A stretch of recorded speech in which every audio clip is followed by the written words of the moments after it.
বাহলুল বলল, বাদশাহ, বালাখানা যারা বানিয়েছে তারাও থাকতে পারবে না, বালাখানাও চিরকাল থাকবে না।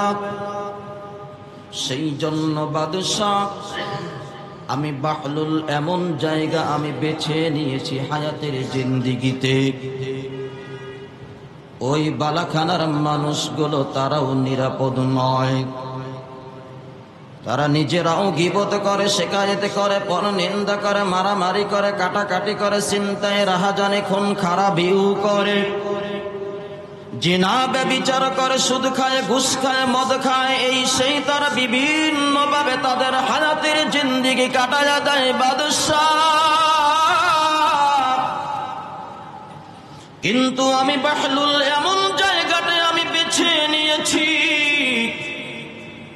আমি এমন একটা জায়গা বেছে নিয়েছি যেই এলাকার মানুষগুলো, যেই জায়গার মানুষগুলো গীবত করাতে পারে না। মুসলমান, আমি জানতে চাই, কবরের মধ্যে যারা শায়িত, যারা কবরবাসী হয়ে গিয়েছে, তারা কি কখনো কারো গীবত করতে পারে? কথা বলেন, আরো একটু জোরে বলেন। মুসলমান যারা কবরে চলে গেছে তারা কখনো গীবত করতে পারে না, শিকায়ত করতে পারে না, পরনিন্দা করতে পারে না, মারামারি কাটাকাটি খুব চিন্তায় রাহাজানিও করতে পারে না। কথা বলেন ঠিক কিনা? এবার বাহলুল বলল, বাদশাহ, আমি এমন একটা জায়গা বেছে নিয়েছি, এই এলাকার মানুষগুলো, এই জায়গার মানুষগুলো কখনো গীবত করতে পারে না, শিকায়ত করতে পারে না, খুন খারাপি চিন্তায় রাহাজানি করতে পারে না, মদ জুয়া গাঁজা ফেন্সিডিল খাইতে পারে না, মদ পান করতে পারে না, সুদ খাইতে পারে না, ঘুষ খাইতে পারে না। ওই জায়গার মানুষগুলোর চেয়ে এই জায়গার মানুষগুলো নিরাপদ রয়েছে, আমিও নিরাপদ রয়েছি। সেই জন্য আমি বাহলুল কবরস্থানকে আমি বেছে নিয়েছি। মুসলমানে বান্দা এবার যখন বাহলুল এমন কথাগুলো বাদশাহ হারুনুর রশিদকে জানায়া দেয়, কথাগুলো বলার সঙ্গে সঙ্গে বাদশাহ হারুনুর রশিদের অন্তরের মধ্যে কম্পন সৃষ্টি হয়ে যায়। কথাগুলো শোনার সঙ্গে সঙ্গে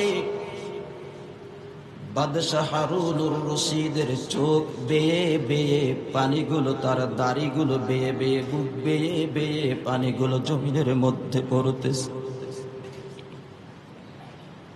কান্না আর কান্না করতেছেন, দুই চোখ দিয়ে ঝরঝর করে পানি পড়তেছে। কথাগুলো তার অন্তরের মধ্যে লেগেছে, আঘাত লেগেছে, যে বাহলুল, আমি যাকে পাগল বলতেছি আসলে সে তো পাগল।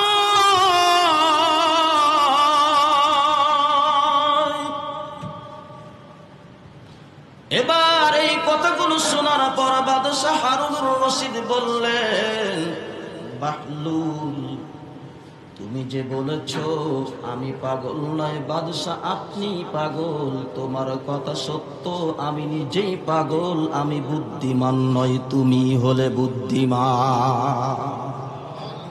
আজকের ঘটনা থেকে আপনারা আশা করি কিছু হলেও বুঝতে পারবেন, উপলব্ধি করতে পারবেন। মুসলিম বিশ্বের একজন বাদশা ছিল, খলিফা ছিল, শাসক ছিল, যার নাম ছিল বাদশাহ হারুনুর রশিদ। কথা বলেন ঠিক কিনা? নাম কি? বাদশাহ হারুনুর রশিদ। আল্লাহর একজন খাস বান্দা ছিলেন, ন্যায় পরায়ণ একজন শাসক ছিলেন।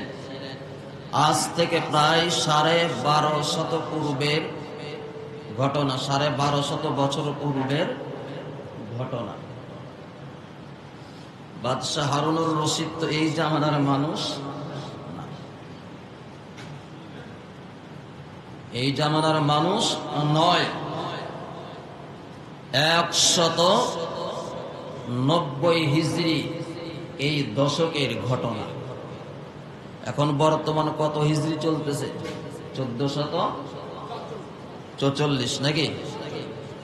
তাহলে সেই হিসাব করলে দেখা যায় প্রায় 1250 বছর পার হয়ে গিয়েছে।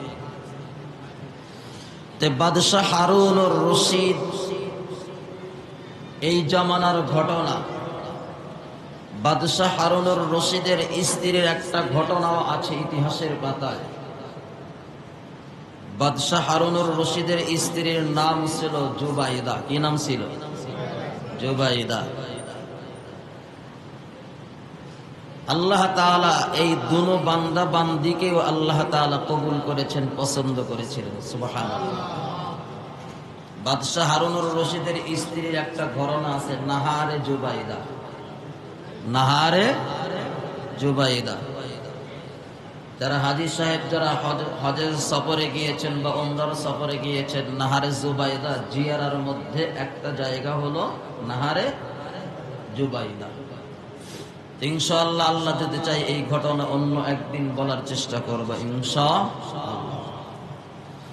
বাদশাহ হারুনুর রশিদ ন্যায় পরায়ণ একজন শাসক ছিলেন, বাদশাহ ছিলেন, আমলদার, ন্যায় পরায়ণ। ওই জামানার মধ্যে একজন জগৎ বিখ্যাত একজন আল্লাহর ওলি ছিলেন, যাকে সবাই পাগল বলে ডাকত। কি বলে ডাকত? সবাই বলেন পাগল বলে ডাকত। যার নাম হলো বাহলুল। নাম কি? সবাই বলেন বাহলুল। কেন পাগল বলে ডাকতো? তার চলাফেরা একেবারে সব কিছু সাদা মাঠা। সাদা মাঠা বুঝেন তো? হ্যাঁ, একদম সাদা মাঠা। দুনিয়ার কোনো চাকচিক্য ছিল না। যেমন আমাদের দেশের পুরা পৃথিবীর মধ্যে যদি বড় মাপের আলেমদের মধ্যে যদি 4 জনকে গণনা করা হয়, তার মধ্যে একজন আছেন বর্তমান বাইতুল মুকাররমের খতিব সাহেব। পুরা পৃথিবীর মধ্যে সবচেয়ে হাদিস বিশারদের মধ্যে বর্তমান 1 নাম্বার। সুবহানাল্লাহ বললেন। অথচ তার চলাফেরা কেমন? তার চলাফেরা কেমন? অনেক প্রতিবেদন তার ব্যাপারে বের হয়েছে। প্রতিবেদনে সে যদি চাইতো হাজার হাজার কোটি টাকা কামাইতেও তার কোনো অসুবিধা ছিল না। তার লিখিত বইগুলো মক্কার ইউনিভার্সিটিতেও পড়ানো হয়, সিলেবাসের ভিতরে। মদিনা ইউনিভার্সিটিতেও তার লিখিত বই সিলেবাসের অন্তর্ভুক্ত। পৃথিবীর বড় বড় ইসলামিক ইউনিভার্সিটিতে তার লিখিত বইগুলো সিলেবাসের অন্তর্ভুক্ত করে ফেলছে। এত বড় মাপের আলেম। অথচ এখনো সে যে পায়ে জুতো পরে 50-60 টাকা দামের জুতা। এতটাই সাদামাটা চলাফেরা, এতটা। কারণ যারা আল্লাহর ওলি হয়, আল্লাহওয়ালা হয়, তাদের চলাফেরা সাদামাটাই, চাকচিক্যতা পছন্দ করে না। এই বাহলুল সে একেবারে সাদামাটা চলাফেরা করতেন। দুনিয়ার কোনো চাকচিক্যতা তাকে গ্রাস করতে পারে নাই। সেও দুনিয়ার কোনো চাকচিক্য নিজেও পছন্দ করেন নাই, বিধায় একেবারে সাদামাটা চলাফেরা করেছেন। সেই জন্য মুসলমান এই ঘটনা থেকে আশা করে যদি আমরা অনুধাবন করতে পারি, অন্তরে ঢুকাইতে পারি, তাহলে আশা করি কিছু নিতে পারবো। একদিনের ঘটনা। বাদশাহ হারুনুর রশিদ একদিন রাস্তা দিয়ে যাচ্ছেন। যাইতে যাইতে সামনের দিকে কবরস্থান পড়েছে। বাদশাহ হারুনুর রশিদ কবরস্থানের দিকে দৃষ্টি দিয়ে দেখেন বাহলুল পাগল কবরস্থানের মধ্যে অবস্থান করতেছে। বাদশাহ হারুনুর রশিদ যখন দেখলেন বাহলুল পাগল কবরস্থানের মধ্যে অবস্থান করতেছেন, বাহলুল নিজেও কবরস্থানকে বেশি পছন্দ করতেন, কবরস্থানের মধ্যেই বেশি সময় কাটাইতেন, কবরস্থানেই থাকতেন। এই বিষয়গুলো বাদশা দেখে বাহলুলকে উদ্দেশ্য করে বলল, বাহলুল তুমি কি এখনো পাগলামি ছেড়ে দিবে না? তুমি কি এই পাগলামি ছেড়ে দিবে না? এখনো কি ভালো হবে না? এই কথা বলার সঙ্গে সঙ্গে বাহলুল হাসতে হাসতে ওই কবরস্থানের মধ্যে একটা গাছ ছিল, গাছের উপরে উঠে বসে বাদশাকে উদ্দেশ্য করে বললেন, বাদশাহ আমি পাগল নয়, পাগল হলেন আপনি। পাগলকে আপনি। বাদশাহ আমি পাগল নয়, পাগল হলেন আপনি।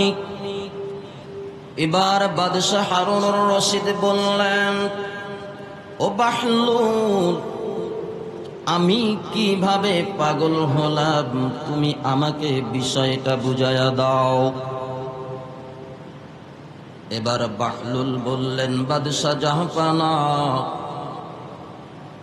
ওই যে বালাখানা দেখা যায়, অট্টালিকা দেখা যায়, রাজপ্রাসাদ দেখা যায়, আমি আপনার কাছে জানতে চাই ওই রাজপ্রাসাদ বালাখানা অট্টালিকা, এই বালাখানা অট্টালিকা গুলো চিরস্থায়ী নাকি অস্থায়ী? এবার বাদশা বলল, বাহলুল ওই যে বালাখানা দেখা যায়, অট্টালিকা দেখা যায়, রাজপ্রাসাদ দেখা যায়, এই বালাখানা অট্টালিকা গুলো অস্থায়ী। এগুলো ছিল না, আছে, আবার থাকবে না। এগুলো হলো অস্থায়ী, চিরস্থায়ী, এখানে থাকবে না। এবার বাহলুল বলল, বাদশাহ আমি আপনার কাছে আরো জানতে চাই, ওই বালাখানার মধ্যে যারা অবস্থান করে, ওই বালাখানার ভিতরে যারা থাকে, তারাও কি এই বালাখানার ভিতরে চিরকাল থাকতে পারবে, অনন্তকাল থাকতে পারবে, চিরস্থায়ী ভাবে থাকতে পারবে? এবার বাদশা বলল, বাহলুল এই বালাখানার মধ্যে যারা থাকে তারাও সারা জীবন থাকতে পারবে না, এরাও সারা জীবন অনন্তকাল এই বালাখানার মধ্যে থাকতে পারবে না। এবার বাহলুল বলল, বাদশাহ বালাখানা যারা বানিয়েছে তারাও থাকতে পারবে না, বালাখানাও চিরকাল থাকবে না। সেই জন্য বাদশাহ আমি বাহলুল এমন জায়গা আমি বেছে নিয়েছি হায়াতের জিন্দিগিতে, ওই বালাখানার মানুষগুলো তারাও নিরাপদ নয়, তারা নিজেরাও গীবত করে, শিকায়ত করে, পরনিন্দা করে, মারামারি করে, কাটাকাটি করে, চিন্তায় রাহাজানি, খুন খারাপিও করে, জিনা ব্যভিচার করে, সুদ খায়, ঘুষ খায়, মদ খায়, এই সেই তারা বিভিন্ন ভাবে তাদের হায়াতের জিন্দিগি কাটায়া দেয় বাদশাহ। কিন্তু আমি বাহলুল এমন জায়গাতে আমি বেছে নিয়েছি, আমি এমন একটা জায়গা বেছে নিয়েছি যেই এলাকার মানুষগুলো, যেই জায়গার মানুষগুলো গীবত করাতে পারে না। মুসলমান আমি জানতে চাই, কবরের মধ্যে যারা শায়িত, যারা কবরবাসী হয়ে গিয়েছে, তারা কি কখনো কারো গীবত করতে পারে? কথা বলেন। আরো একটু জোরে বলেন। মুসলমান যারা কবরে চলে গেছে তারা কখনো গীবত করতে পারে না, শিকায়েত করতে পারে না, পরনিন্দা করতে পারে না, মারামারি কাটাকাটি খুব চিন্তায় রাহাজানিও করতে পারে না। কথা বলেন ঠিক কিনা? এবার বাহলুল বলল, বাদশাহ আমি এমন একটা জায়গা বেছে নিয়েছি, এই এলাকার মানুষগুলো, এই জায়গার মানুষগুলো কখনো গীবত করতে পারে না, শিকায়েত করতে পারে না, খুন খারাপি চিন্তায় রাহাজানি করতে পারে না, মদ জুয়া গাঁজা ফেন্সিডিল খাইতে পারে না, মদ পান করতে পারে না, শুধু খাইতে পারে না, ঘুষ খাইতে পারে না। ওই জায়গার মানুষগুলোর চেয়ে এই জায়গার মানুষগুলো নিরাপদ রয়েছে, আমিও নিরাপদ রয়েছি। সেই জন্য আমি বাহলুল কবরস্থানকে আমি বেছে নিয়েছি। মুসলমানে বান্দা এবার যখন বাহলুল এমন কথাগুলো বাদশাহ হারুনুর রশিদকে জানায়া দেয়, কথাগুলো বলার সঙ্গে সঙ্গে বাদশাহ হারুনুর রশিদের অন্তরের মধ্যে কম্পন সৃষ্টি হয়ে যায়। কথাগুলো শোনার সঙ্গে সঙ্গে বাদশাহ হারুনুর রশিদের চোখ বেয়ে বেয়ে পানিগুলো, তার দাড়িগুলো বেয়ে বেয়ে, বুক বেয়ে বেয়ে পানিগুলো জমিনের মধ্যে পড়তেছে। কান্না আর কান্না করতেছেন, দুই চোখ দিয়ে ঝরঝর করে পানি পড়তেছে। কথাগুলো তার অন্তরের মধ্যে লেগেছে, আঘাত লেগেছে যে বাহলুল আমি যাকে পাগল বলতেছি আসলে সে তো পাগল।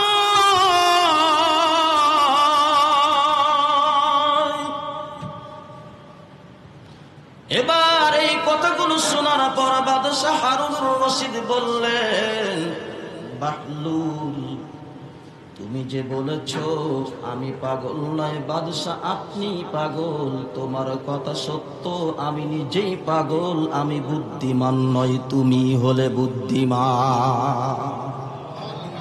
আরো জোরে বলেন না সুবহানাল্লাহ। এবার বাদশাহ হারুনুর রশিদ বললেন, ও বাহলুল তাহলে তুমি আমাকে আরো কিছু উপদেশ দাও, নসিহা করো, আমাকে আরো কিছু ওয়াজ শোনায়া দাও। এবার বাহলুল বলল, বাদশাহ আপনাকে আমি কি আর ওয়াজ শোনাইব?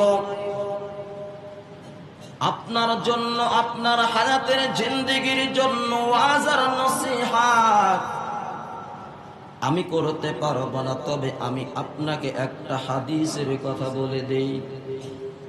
আল্লাহর নবী হাদিসের মধ্যে বলেছেন, নবী সাল্লাল্লাহু আলাইহি ওয়াসাল্লাম, তারাকতু ফীকুম আমরাইন লান তাদিল্লু মা তামাসসাকতুম বিহিমা কিতাবাল্লাহি ওয়া সুন্নাত রাসূলি। বাহলুল বললেন, বাদশাহ আল্লাহর নবীর হাদিস, আল্লাহর নবী দুইটা জিনিস দুনিয়ার জমিনে রেখে গিয়েছেন। এই দুইটা জিনিস যতক্ষণ পর্যন্ত বান্দা আঁকড়ে ধরবে, শক্ত করে ধরবে, মজবুত করে ধরবে, এর উপরে অটল থাকবে, ইস্তেকামাত থাকবে, তাহলে পৃথিবীর কোনো গুনাহ, পৃথিবীর সবগুলো বদ আমল মিলেও তাকে কখনো এরকম ভাবে পথভ্রষ্ট করতে পারবে না।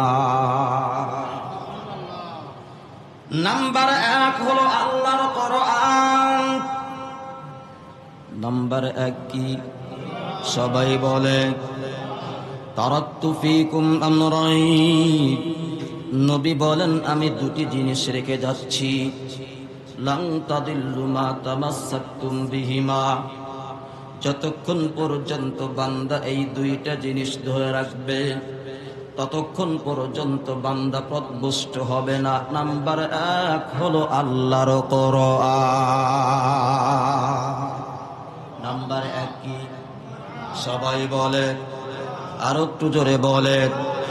1 নাম্বার হলো আল্লাহর কোরআন, নাম্বার 2 নবীর সুন্নাহ, নাম্বার 2 কি? সবাই বলেন নবীর সুন্নাত। নবীর 23 বছরের নবুয়তির জিন্দেগীর আমল। যখন বাদশাকে বাহলুল এই 2টা বিষয় জানায়া দিলেন, এবার বাদশা বলতেছেন, বাহলুল, আমি বাদশা, তোমার যদি কোনো জিনিসের অভাব থাকে, চাওয়ার থাকে, পাওয়ার থাকে, আমাকে বলো, আমি তোমার অভাবগুলো দূর করে দেব। যেহেতু আমি বাদশা, তোমার যদি কোনো জিনিসের অভাব থাকে, চাওয়ার থাকে, আমার কাছে চাও, আমি কি করব? সবাই বলেন না কেন? আমি মিটাইয়া দেব, তোমার চাওয়া পূরণ করে দেব। বাহলুল বললেন, আমার 3টা জিনিসের অভাব। কয়টা জিনিসের? সবাই বলেন কয়টা জিনিসের অভাব? আমার 3টা জিনিসের অভাব। তুমি কি আমাকে মিটাইয়া দিতে পারবা? আমার প্রয়োজনগুলো মিটাইয়া দিতে পারবা? বাদশা বললেন, ঠিক আছে, তুমি বলো তোমার 3টা জিনিসের অভাব। মুসলমান কথাগুলো দিল দিয়ে শোনার চেষ্টা করবেন। 3টা জিনিসের অভাব। নাম্বার 1, বাদশাহ, আপনি তো এত বড় বাদশাহ, তামাম পৃথিবীর অর্ধ পৃথিবী প্রায় আপনার হাতে চলে আসছে, আপনি এত বড় বাদশাহ, কিন্তু আপনি কি পারবেন আমার 3টা অভাব পূরণ করতে? নাম্বার 1, বাদশা, আমার যখন মৃত্যু ঘনিয়ে আসবে, মৃত্যু সজ্জায় আমি শায়িত হব, মালাকুল মউত যখন চলে আসবে, আমার হায়াত যখন ফুরিয়ে যাবে, তুমি কি ওই সময় পারবে আমার হায়াত বাড়িয়ে দিতে পারবে? তুমি কি পারবে আমার হায়াতগুলো বাড়িয়ে দিতে? আমার হায়াতের জিন্দেগি বাড়িয়ে দিতে পারবে? বলেন তো, পৃথিবীর কোনো বাদশা পারবে? আর একটু জোরে বলে, কোন পৃথিবীর কোন বাদশা পারবে? কোন শাসক পারবে? কোন প্রশাসন পারবে?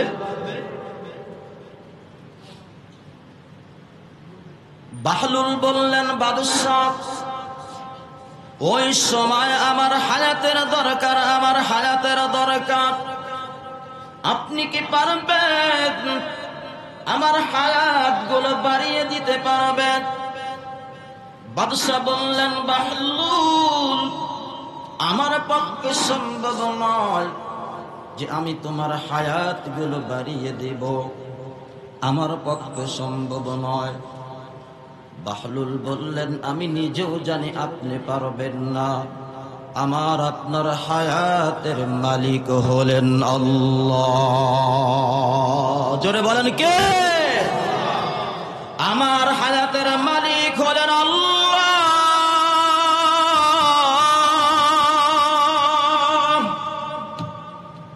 আপনার হায়াতের জিন্দেগীর মালিক ও আমার আল্লাহ। সেই জন্য আপনি আমার হায়াতকে বাড়িয়ে দিতে পারবেন না। নাম্বার 2, আমার 2 নাম্বার যেই জিনিসের অভাব, যখন আমার কাছে মালাকুল মউত চলে আসবে, মৃত্যুর ফেরেশতা চলে আসবে, আজরাইল চলে আসবে, তুমি কি পারবে আমি বাহলুলকে মালাকুল মউত মৃত্যুর ফেরেশতা আজরাইলের হাত থেকে আমাকে রক্ষা করতে পারবে? বাহলুল যখন বললেন মৃত্যুর ফেরেশতা মালাকুল মউতের ফেরেশতা আজরাইলের হাত থেকে আমাকে রক্ষা করতে পারবে, বাদশা বললেন, আমি পারবো না, আমার পক্ষে সম্ভব নয়। এবার বাহলুল বললেন, বুঝতে পেরেছি আপনি পারবেন না, আমি নিজেও জানি। নাম্বার 3, বাদশাহ আপনি কি পারবেন আমার 3 নাম্বার যেই জিনিসের অভাব, আপনি কি পারবেন আমার এই 3 নাম্বার অভাবটা পূরণ করতে? আমার 3 নাম্বার অভাব হলো জাহান্নাম থেকে মুক্তি দিয়ে আমলনামা ডান হাতে দিয়ে আমার ঠিকানা, আমার বাসস্থান জান্নাত বানায়া দিতে পারবে।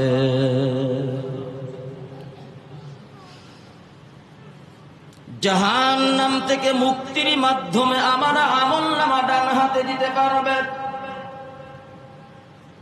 বাদশা বললেন, আমি নিজেও তোমাকে জাহান্নাম থেকে মুক্তি দিতে পারবো না, আমলনামা ডান হাতে দিতেও পারবো না, তোমার ঠিকানা জান্নাত বানিয়ে দিতে আমি নিজেও পারবো না।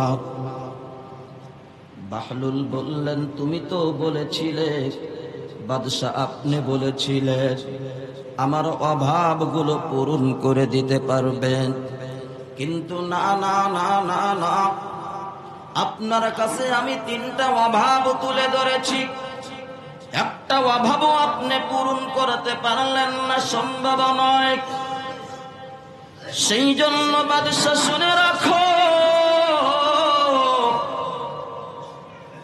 আল্লাহর নবীর হাদিস, قال النبي صلى الله عليه وسلم الكيس من دان نفسه وعمل لما بعد الموت। নবী বলেন, তুমি তোমার নফসকে চেনো। যেই ব্যক্তি যারা তার নফসকে চিনতে পেরেছে তারাই তাদের হায়াতের জিন্দেগিটা নেক আমল দিয়ে সাজাইতে পেরেছে। ওয়ামিলা লিমা বাদাল মাউত, কারণ মৃত্যুর পরে বান্দার বাঁচার উপায় হলো একমাত্র নেক আমল। কোন আমল? সবাই বলে নেক আমল হলো বাঁচার পর, মৃত্যুর পরে নেক আমল ছাড়া বাঁচার কোনো উপায়। কি কথা বলেন, আছে? হ্যাঁ, সেই জন্য মুসলমান বাহলুল বাদশাহ হারুনুর রশিদকে নবীর হাদিসগুলো স্মরণ করায়া দিলেন। বাদশাহ, আপনি আপনার নফসটাকে আপনি চেনেন। মুসলমান, আমি আপনাদের কাছে জানতে চাই, এই যে গত রাত্রি চলে গিয়েছে জুমা রাত্রি, জুমার রাত্রি থেকে শুরু করে এই সময় পর্যন্ত আপনি কয়টা গুনাহ করেছেন, আমি কয়টা গুনাহ করেছি? আপনার নফসকে সামনে রেখে আপনার আকলকে, বিবেককে প্রশ্ন করেন, আপনি বের করতে পারবেন? কথা বলেন না, পারবেন না? কথা বলেন না কেন? সেই জন্য মুসলমান নফসকে চিনতে হবে, নফসকে চিনতে হবে। আমি নিজেও যদি বালিশের সাথে মাথা লাগাইয়া চিন্তা করি আজকের দিনে কয়টা গুনাহ করেছি, কয়টা বেগানা নারীর দিকে তাকিয়েছি, অনলাইনে কয়টা গুনাহ করেছি, অফলাইনে কয়টা গুনাহ করেছি, 100 গুনার মধ্যে 100টা যদি বের করতে নাও পারে 99টা পারবো। কথা বলেন না কেন? সেই জন্য মুসলমান বাদশাহ হারুনুর রশিদকে বাহলুল এমন ভাবে এই ঘটনাগুলো সংক্ষিপ্ত ভাবে বর্ণনা করলেন। বাদশাহ, আপনি দুনিয়ার জমিনে যত বড় বাদশাহ হন না কেন, আপনি এই 3টা অভাব আমার পূরণ করতে পারবেন না, আপনার জন্য আপনি পারবেন না।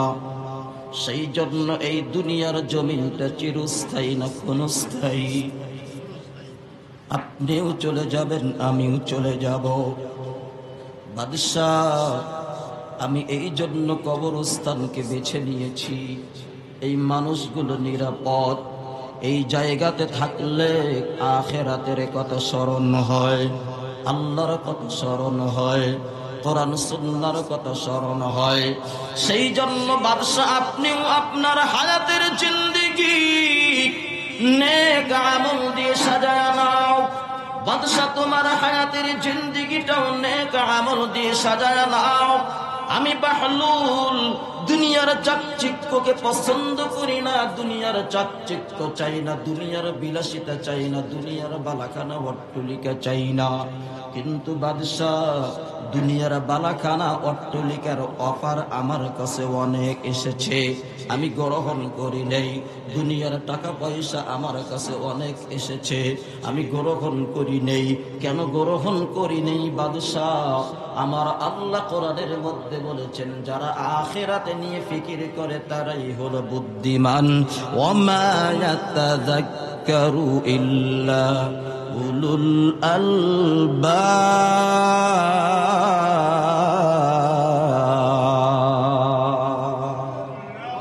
সেই জন্য মুসলমান আখিরাতের বিষয়ে অন্তরে ঢুকাইতে হবে রে মুসলমান। যারা আল্লাহ ওয়ালা তারা আখিরাতকে মাথার মধ্যে ঢুকাইয়াছিলেন, সেই জন্য হক্কানি উলামায়ে কেরাম যেইভাবে আখিরাতকে মাথার মধ্যে ঢুকাইয়া নিয়েছেন, মুসলমান সাহাবায়ে কেরাম আখিরাতকে মাথার মধ্যে ঢুকাইয়াছিলেন। সমস্ত নবী রাসূল তারাও আখিরাতকে মাথার মধ্যে ঢুকাইয়াছিলেন। সেই জন্য আমরাও যদি বুদ্ধিমানের পরিচয় দিতে চাই, আখিরাত আমাদের মাথায় ঢুকাইতে হবে, ঠিক কি না?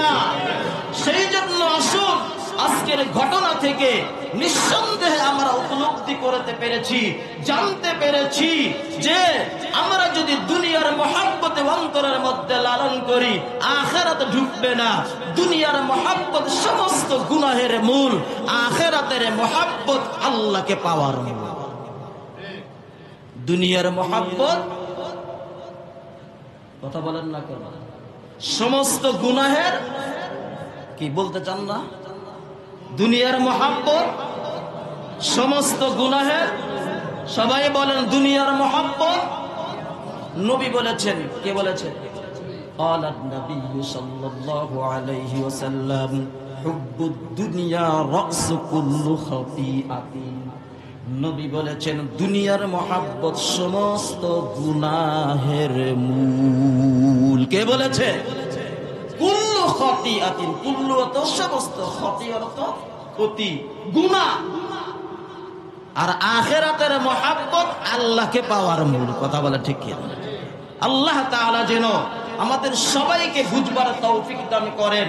সেই জন্য দুনিয়ার জমিনে ছোট থেকে ছোট নেক আমল করলেও আল্লাহ তাআলা আমাদেরকে হাসরের ময়দানে দেখাইবেন, আবার ছোট থেকে ছোট গুনাহ করলেও দেখাইবেন। কথা বলে ঠিক কি না?